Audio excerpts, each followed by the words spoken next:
আপনারা দেখেছেন কালকে উনি যে হোটেলটায় গিয়ে উঠেছেন, কলকাতায় ছোট বড় মিলিয়ে 5,000-এর বেশি হোটেল রয়েছে।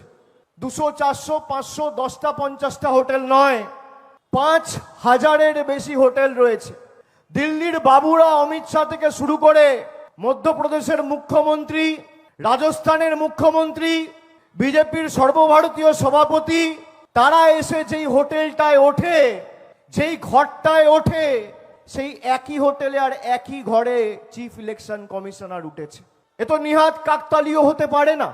যে হোটেল যে ঘরে অমিত শাহ থাকে, সে একই হোটেলে একই ঘরে জ্ঞানেশ কুমার থাকছে। কলকাতায় সব মিলিয়ে 5,000 হোটেল রয়েছে, আর একটা হোটেলে যদি 50টা করে রুম থাকে, তাহলে প্রায় 2.5 লক্ষ রুম রয়েছে। 2.5 লক্ষ রুমের মধ্যে একই হোটেলে একই রুমে রয়েছে জ্ঞানেশ বাবু।